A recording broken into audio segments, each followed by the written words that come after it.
Hoje é dia 17, quinta-feira, esse é o nosso primeiro editorial do dia, o nosso Café com Política. Meu amigo, o ministro do Supremo Tribunal Federal, Alexandre de Moraes, simplesmente, mostrou que nós somos um bando de otários, que pagamos 513 deputados e 81 senadores à toa. Você sabe o que o ministro fez ontem? Ele simplesmente pegou a decisão do Congresso Nacional, 380 deputados votaram, e derrubou o PDL do Congresso e manteve o aumento do IOF do governo Lula.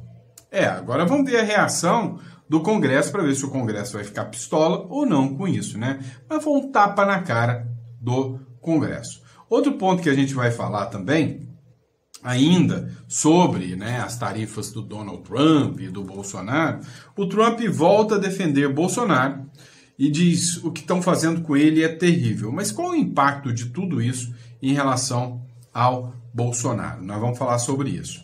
Outro ponto, Mauro Cid está sendo amplamente questionado, simplesmente por causa da forma que ele fez a delação premiada e acabou dando com os burros na água. Foi lá, delatou todo mundo, denunciou todo mundo, e aí a PGR ainda disse que ele agiu com ingratidão e pode aplicar uma pena duríssima para ele, de mais de 25 anos de cadeia, ou seja, comprou gato por lebre. Outra questão, de novo, o caso Felipe Martins tem dado muita repercussão. Decisão do ministro Alexandre de Moraes fez com que, de 21 testemunhas que compareceriam ao caso Felipe Martins, apenas uma compareceu. Que devido processo legal é esse, O embate entre Tarcísio de Freitas e Eduardo Bolsonaro continua, de certa forma, os dois sentaram, conversaram, mas acaba que o Tarcísio de Freitas acabou levando a melhor em relação ao Eduardo Bolsonaro, segundo uma publicação do jornal Metrópolis. E aí, o Lula tem uma estratégia, contra o Donald Trump. O Lula já preparou o que ele faria, o que ele vai fazer, na verdade, para enfrentar o Donald Trump, no caso das tarifas que foram impostas contra ele, contra o Brasil, na verdade. Isso e muito mais faz parte do nosso editorial. Então vamos lá, não esquece de se inscrever no canal, curtir, compartilhar. Muito obrigado pela sua confiança e pela sua credibilidade. Estou gravando pelo celular, gente, tá? Não repara a bagunça, tá? Vou te trazer aqui para dentro, dá uma olhada. Tá pifado, tá? Então não dá para gravar por aqui, Tá pifadão. E aí eu tenho que gravar aqui pelo celular, tá? Mas eu acho que vocês estão até gostando desse formato. Fala a verdade. Qual formato vocês preferem? Eu gravando com o celular e o tablet ou no computador, colocando as imagens, tudo bonitinho? O que você prefere? Coloca no comentário que eu quero saber, tá bom? Mas vamos começar? Vamos lá? Vamos para cima? Olha só, o Hélio Beltrão fez uma publicação sobre a decisão do ministro Alexandre de Moraes de derrubar o PDL do Congresso que derrubava o IOF do governo Lula. O Hélio Beltrão escreveu o seguinte: 383 parlamentares votaram pela derrubada do aumento do IOF, mas um ministro, sem ter recebido um mísero voto, fez valer a vontade do governo. O Congresso já está fechado, só ainda não avisaram os deputados e senadores. Vem cá, tem que avisar é o brasileiro. Tem que avisar, somos nós, que somos os pagadores desse imposto aí, que serve só para bancar um monte de gente que não serve para nada. Porque o que adianta 513 deputados e 81 senadores que um único ministro vem e dá um vral neles e derruba todo mundo, E aí, a matéria é essa aqui, matéria da Gazeta do Povo, diz o seguinte: Moraes atende governo e libera aumento do IOF com uma exceção, O ministro Alexandre de Moraes liberou nesta quarta-feira o aumento do imposto sobre operações financeiras, determinado pelo governo Lula, mas revogou a cobrança sobre operações do risco sacado. O que é operação sobre o risco sacado? Gente, é uma coisa que ninguém nem usa mais. O que é isso? Quando eu faço, vamos dizer, um empréstimo, Eu vendi, empréstimo não, eu vendi a crédito, tá? Então, eu vendi a minha consultoria, tá? Então, muita gente me contrata pela consultoria empresarial, para que eu dê orientações sobre constituição de uma holding, uma offshore, né? Uma ideia sobre a estrutura da empresa. Então, a pessoa me contrata. E aí eu vou dar a consultoria para a pessoa. Só que eu dei prazo para essa pessoa me pagar daqui 90 dias. Peguei um cheque. O que eu vou fazer? Eu vou até uma instituição financeira e falo, olha, você quer pagar para mim, né, mediante um certo juro? Ou seja, em vez de receber, por exemplo, 100 mil reais, que é a minha consultoria, em vez de receber 100 mil reais, exemplo, tá?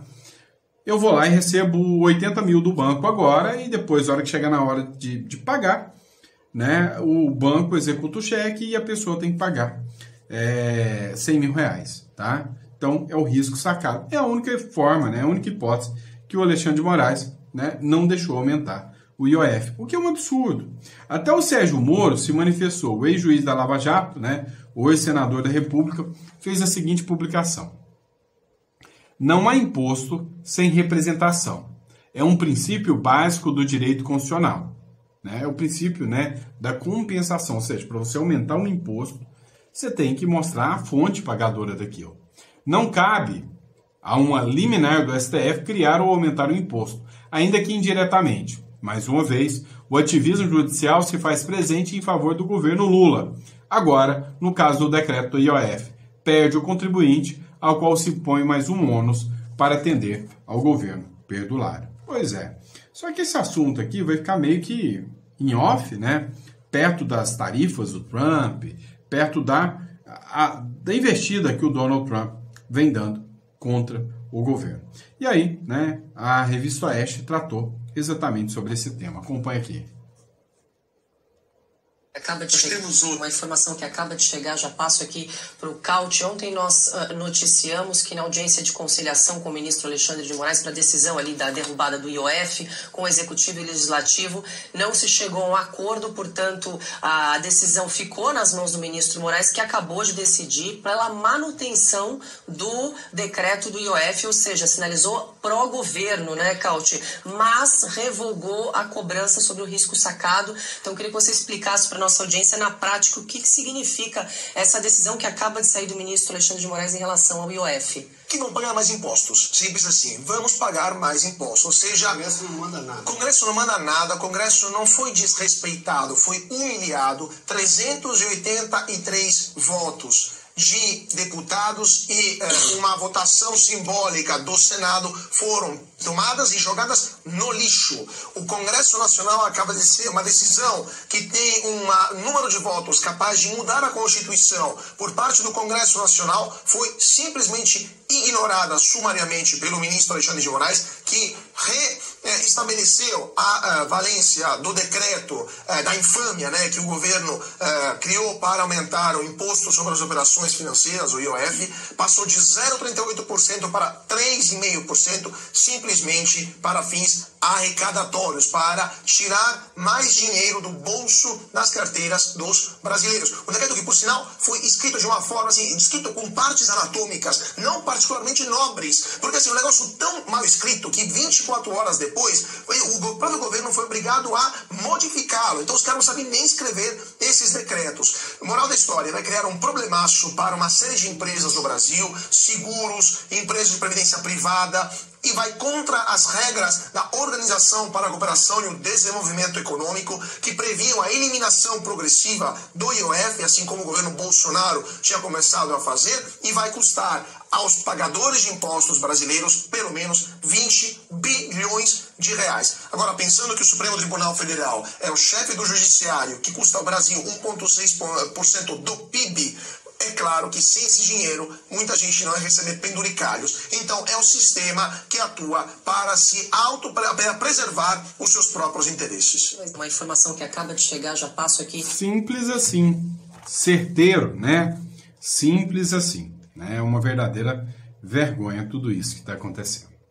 Vamos falar um pouquinho agora, né, sobre as tarifas do Donald Trump, né, e o Donald Trump como defensor de Bolsonaro. O último vídeo que eu gravei foi um tanto quanto mais polêmico. Falei que o Eduardo Bolsonaro acabou entrando, né, numa sinuca de bico, ou seja, estão jogando no colo do Eduardo Bolsonaro a responsabilidade pelas tarifas. Mas não é bem assim. O Trump está de olho, né, nas medidas que o governo federal e que o Supremo Tribunal Federal vem fazendo. Trump volta a defender Bolsonaro. O que estão fazendo com ele é terrível, disse o Trump. O presidente Donald Trump voltou a defender o ex-presidente Jair Bolsonaro nesta quarta-feira, criticando a investigação sobre a tentativa de golpe de Estado. O comentário foi feito enquanto o líder americano falava sobre as cartas que anunciavam a imposição de tarifa contra diversos países, alegando que esses documentos já seriam acordos comerciais. E a carta diz que você vai pagar 30%, 35%, 25%, 20%. Em um caso, 50%, o Brasil. E por causa do que eles estão fazendo ao ex-presidente deles. É vergonhoso. Conheço o ex-presidente Jair Bolsonaro, ele lutou muito pelo povo do Brasil, isso posso dizer, comentou Donald Trump. Eu acredito que ele é um homem honesto e o que estão fazendo com ele é terrível, acrescentou o republicano. Ou seja, né, a fala do Donald Trump causou um certo impacto aí, com toda certeza, né? Porque incomodou muito o governo Lula e também o Supremo Tribunal Federal. Agora, o Lula já tem sua estratégia. O Lula já se preparou para tirar as tarifas do Donald Trump e para mostrar que o Donald Trump não manda em nada, nem nos Estados Unidos. É o Lula que vai garantir isso. Como? Entrando na Justiça dos Estados Unidos para reagir ao Donald Trump. Eu tinha dito sobre isso com vocês, né, que a esquerda ia acabar entrando na Suprema Corte americana para tentar reverter as decisões do Donald Trump. Só que eu vou ser sincero com vocês, não vai dar certo e vai fomentar ainda mais a fúria do Laranjão, né? Olha o que diz essa matéria do Metrópolis. O governo Lula avalia recorrer à arbitragem da Organização Mundial do Comércio, OMC. Cá entre nós, meu amigo, OMC não apita mais nada. Desde que o Trump assumiu a OMC, nada, tá? Vai recorrer à OMC, com sede em Nova York, para contestar a tarifa de 50% sobre produtos brasileiros anunciada pelo presidente dos Estados Unidos, Donald Trump. A coluna apurou que a Advocacia Geral da União iniciou um estudo sobre precedentes envolvendo casos semelhantes. Em 28 de maio desse ano, 3 juízes do Tribunal do Comércio Internacional dos Estados Unidos suspenderam tarifas aplicadas por Trump, apontando abuso de poder econômico emergencial. A ordem judicial derrubou as tarifas de 30% sobre produtos chineses, além da taxação de 25% sobre mercadorias importadas do México e Canadá. As tarifas universais 10% sobre a maioria dos produtos entram nos Estados Unidos. A ordem judicial derrubou a tarifa de 30%. Com base nessa jurisprudência, o governo brasileiro analisa a possibilidade de reverter o tarifaço anunciado contra o Brasil, sob o argumento de que a elevação das taxas como forma de retaliação seria ilegal. O que é a grande preocupação sobre isso aqui, né? Sobre as tarifas aí? Olha, de certa forma, a postura do Eduardo Bolsonaro tá batendo de frente com o empresariado. Eu já falei sobre isso com vocês. Empresariado, presta atenção, rompe com Bolsonaro e critica a atuação de Eduardo Bolsonaro. Estão rifando o Brasil. Eu disse, o Eduardo Bolsonaro, com as alegações dele, está colocando o empresariado contra o Bolsonaro, né? Grande parte do empresariado é a favor do Bolsonaro, mas estão entrando contra. Por quê? Como eu disse para vocês, imagina você aí, de repente você tem um produto, né, uma produção de um ano inteiro e de repente não consegue exportar isso. Ou que você que tem uma empresa, exporta para os Estados Unidos, de repente acabou. Arrebentou sua empresa. Seus funcionários vão para a rua. Então, assim, complicado, né? A postura do Eduardo Bolsonaro nessa hora. Mas é o que sobrou para o Eduardo Bolsonaro. Então, é isso. Só que, assim, eu estou vendo que o Eduardo Bolsonaro, de certa forma, meio que está minando, né, a sua candidatura presidencial por causa disso.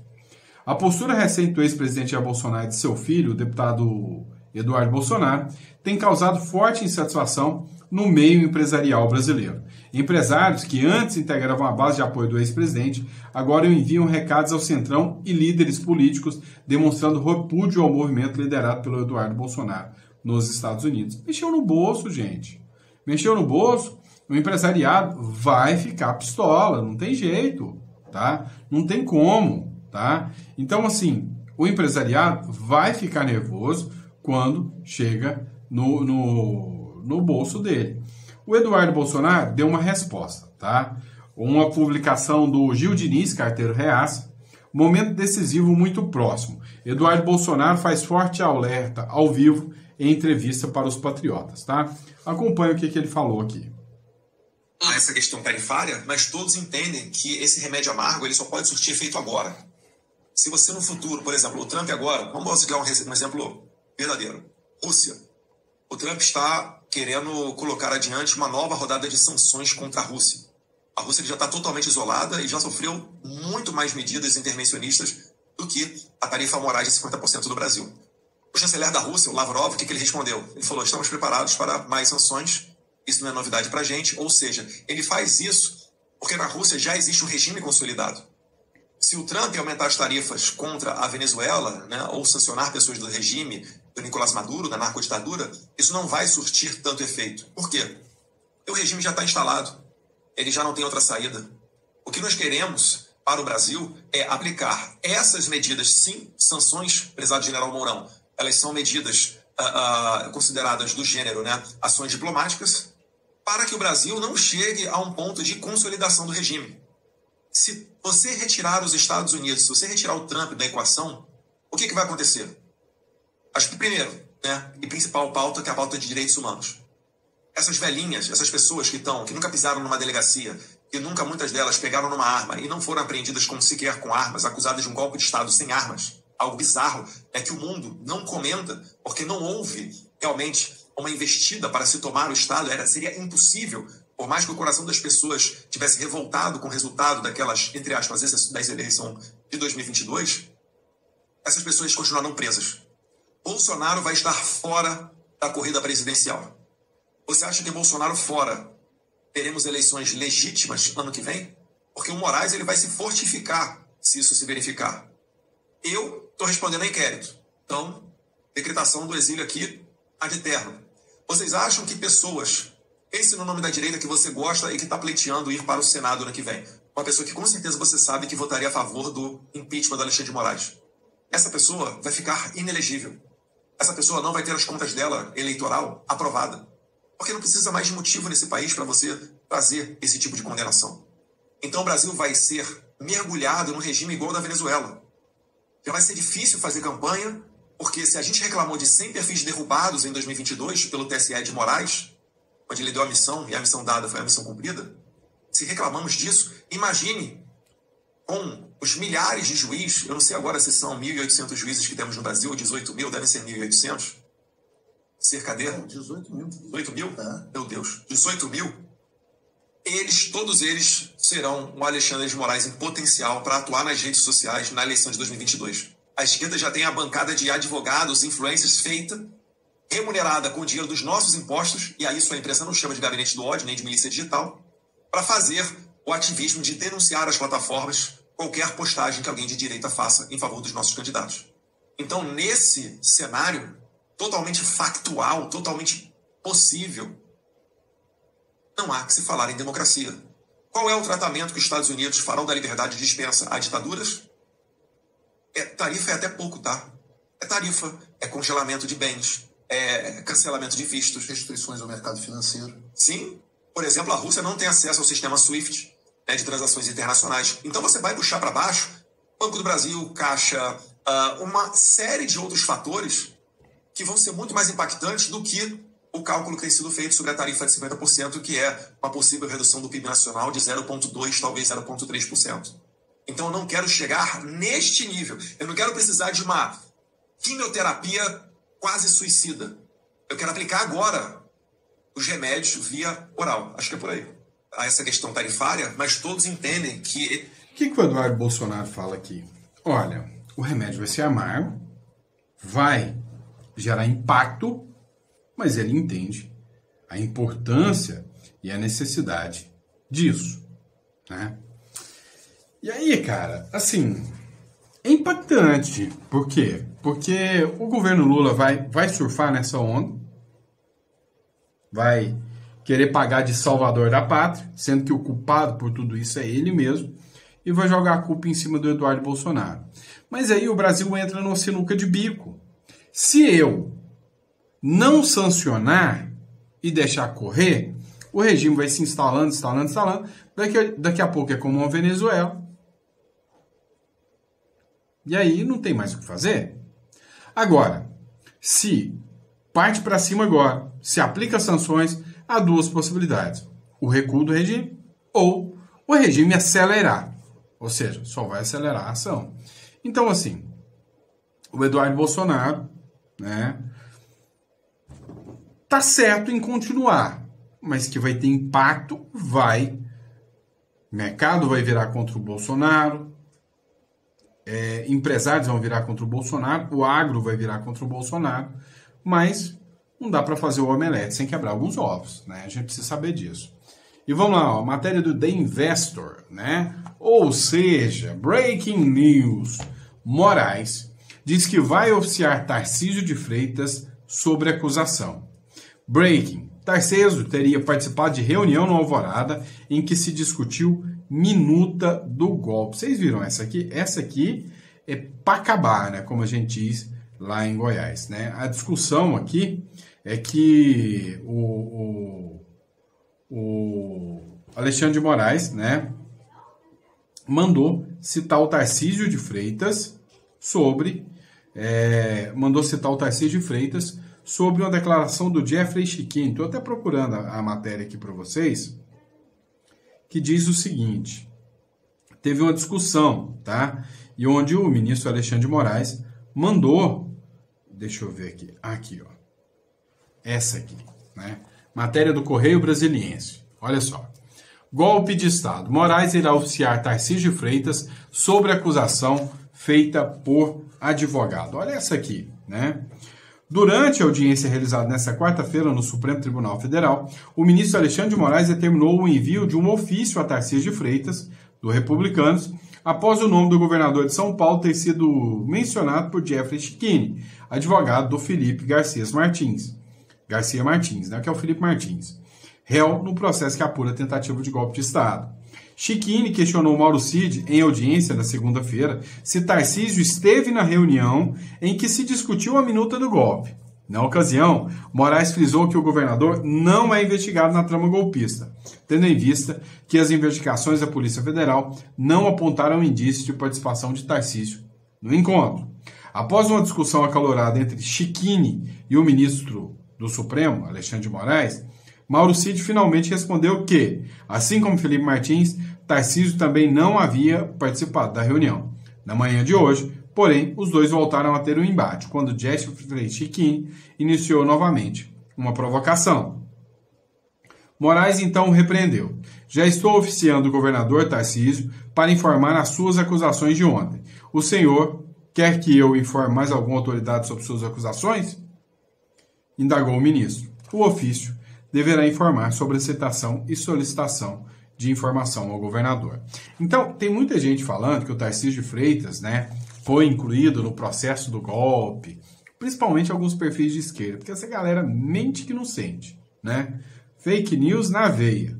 E aí, né, eles estão argumentando que o Tarcísio de Freitas vai ser incluso nessa minuta do golpe, né, nesse processo do golpe. É mentira. O que o Alexandre de Moraes pretende fazer aqui é notificar o Tarcísio para que o Tarcísio de Freitas processe o Jeffrey Chiquini. Segundo o Alexandre de Moraes, o Jeffrey Chiquini insinuou que o Tarcísio teria participado da trama golpista, né, da reunião golpista. O que não é verdade, tá? Não é verdade, segundo o próprio Mauro Cid aqui. Agora, uma coisa é certa. O que o Jeffrey Chiquini fez foi perguntar se o Tarcísio estava nessa reunião. Então, não houve instigação nenhuma. E aí, a minha visão é que o ministro Alexandre de Moraes está querendo que o Jeffrey Chiquini, né, seja processado pelo Tarcísio de Freitas. E ainda sobre esse processo, matéria da Gazeta do Povo, que a gente vai discutir agora, alegações finais da PGR contra o Bolsonaro têm ao menos 5 inconsistências. Olha, é interessante, 5 alegações por parte da PGR, né, na alegações finais da PGR, na ação penal do suposto golpe de Estado, apontam 8 réus, incluindo Bolsonaro. Especialistas ouvidos pela Gazeta do Povo destacam 5 pontos críticos que podem comprometer a acusação. E aí vamos lá. Primeiro aqui, ó, ressignificação dos atos. A PGR usa o ato de 8 de janeiro de 2023 para reinterpretar os atos desde 2021, como lives, reuniões com embaixadores, 7 de setembro e até a BIM paralela. Advogados dizem que é uma conexão forçada, seria uma trama golpista que se estenderia por 2 anos. O que o PGR fez aqui? Dizer que as lives que o Bolsonaro fazia, né, dizer que os discursos que o Bolsonaro fazia, era tudo ato preparatório para o 8 de janeiro acontecer. Então, desde 2021, período de pandemia, ainda terminando a pandemia, o Bolsonaro já sabia que ia perder e já planejava um golpe de Estado. Aí ele fazia live, ele fazia discurso, as palavras dele atentando contra a urna eletrônica, era tudo planejado, porque ele já sabia que ele ia perder e que ia ter o 8 de janeiro. É forçação de barra demais, né? Cá entre nós. 2. Conceito de autogolpe.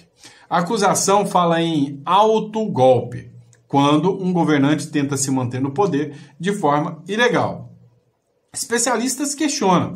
Isso gera dupla punição pelo mesmo ato, o que é proibido pelo princípio do non bis in idem. Tá? O que é non bis in idem? O princípio do non bis in idem quer dizer, você não pode ser punido 2 vezes pelo mesmo ato. Então, ele fala o seguinte, peraí, se o Bolsonaro queria dar um golpe e ele já está respondendo por golpe de Estado, agora ele responder por autogolpe, ele não está pagando de novo? Número 3, omissão e dever de garante. Né? O Bolsonaro, como presidente, ele tem que garantir a transmissão de poder e aí, ao não garantir essa transmissão de poder, ele foi omisso. A PGR afirma que Bolsonaro, como presidente, deveria ter evitado os atos do 8 de janeiro. Para a defesa, a omissão não basta para condenar. Crimes contra o Estado exigiriam ação direta e violenta. 4, tá? Ligação entre réus e invasores. Para a acusação, trocas de mensagem e presença em acampamentos mostram comando direto. Juristas argumentam que essas provas não garantem vínculo direto e individual com os crimes cometidos. O Bolsonaro nunca esteve diante de um quartel, nunca conversou com o pessoal que estava na frente dos quartéis ali, pelo amor de Deus. Né? E 5, segundo a Gazeta do Povo, a colaboração do Mauro Cid. Mauro Cid colaborou, mas a Procuradoria-Geral da República aponta contradições e omissões do Mauro Cid. Ele pode ter redução de pena, mas advogados veem risco de colaboração perder o valor jurídico. Que valor é esse, né? O que vem agora, né? Para terminar aqui a matéria do Gazeta do Povo. O processo está nas mãos do STF, a defesa de Mauro Cid e dos demais réus ainda vai se manifestar, o julgamento pode ocorrer até outubro de 2025. As alegações finais são parte crucial do julgamento que definirá Bolsonaro e outros 7 réus condenados por tentativa de golpe. Ou seja, já está tudo planejado, né, pessoal? Cá entre nós, que não tem absolutamente nada que possa ser feito, na minha visão, né, para reverter esse caso do Bolsonaro aí. O Bolsonaro já é uma figura condenada, porque o juiz é vítima do caso, é inimigo do Bolsonaro, mas ainda bem que é imparcial. Tá? Ainda bem que é imparcial. E é isso, pessoal. Espero que vocês tenham gostado do nosso editorial. Obrigado por tudo, pela confiança, pela credibilidade. Vou me trabalhar agora, tá? Vejo vocês daqui a pouco, ao meio-dia, tá? A gente bate mais um papo. E aí a gente vai falar sobre algumas pautas importantes aqui que a gente já separou. Sobre esse Brasilzão baronil, sobre essa republiqueta das bananas que nós temos aqui, né? Então, um grande abraço, fiquem com Deus, que Deus abençoe esse dia que se inicia e bora pra cima até o meio-dia. Vejo vocês aqui. Abraço.